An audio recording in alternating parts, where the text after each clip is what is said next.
Bonjour à tous, bienvenue dans notre troisième capsule dans le cadre de notre événement qui aura lieu le 18 mai prochain, réussir sa transition d'employé TI à consultant TI. Donc là maintenant, on est rendu donc à la troisième capsule et à cette étape-ci, c'est l'étape de l'investisseur. Donc on avait parlé de la première étape où on était employé TI qui justement envisageait de devenir consultant. La deuxième étape, là vous êtes maintenant incorporé, vous êtes rendu consultant.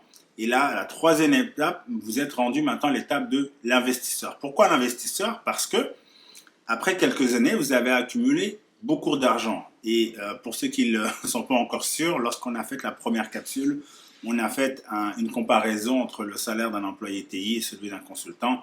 Et la différence, elle était énorme. Donc imaginez maintenant, après 3 ans, vous avez accumulé quand même beaucoup de liquidités dans l'entreprise. Et ce qu'il faut retenir par rapport à ça, c'est que le fameux dicton qui dit « l'argent qui dort est de l'argent qui meurt ». Donc, toute personne qui justement ne veut pas finir avec de l'argent qui meurt va vouloir justement le faire fructifier. Et pour le faire fructifier, on va faire de l'investissement.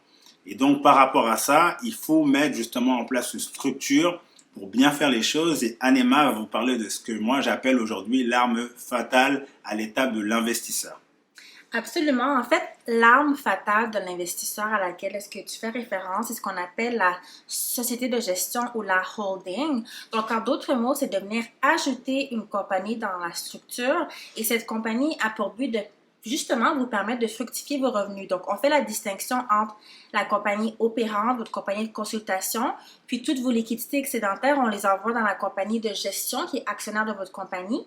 Et à ce niveau-là, on met notre argent, on met nos investissements, ou du moins, on commence à accumuler notre argent à cet endroit pour ensuite l'investir dans nos différents projets. Le plus souvent qu'autrement, nos clients sont intéressés par l'investissement immobilier et finalement, la compagnie sert de financement pour vos différents projets. Et donc, par rapport à la holding, ce qu'il faut retenir, c'est qu'il y a 3 choses. La holding, elle va vous permettre tout d'abord de protéger vos actifs. Parce que là, vous allez séparer la compagnie opérante de vos investissements. Donc, vos investissements vont vraiment être à l'abri. Le deuxième, vous allez réduire les impôts. Parce que là, en n'utilisant pas une holding, vous allez sortir de l'argent de la compagnie. Vous allez payer une fois déjà de l'impôt sur la compagnie et une deuxième fois à titre personnel. Et je ne connais pas beaucoup de personnes qui aiment payer de l'impôt 2 fois alors qu'ils auraient pu en payer qu'une fois.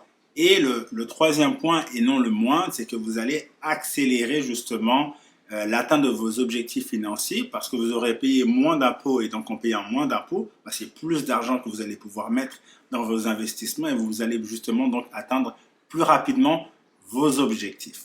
Donc, concrètement, pour ceux qui n'ont peut-être pas saisi ce qu'on voulait dire ici, c'est qu'on voit trop souvent de consultants qui accumulent des liquidités importantes dans leur compagnie de consultation parce qu'on a dit c'est ça l'objectif, augmenter la capacité d'épargne.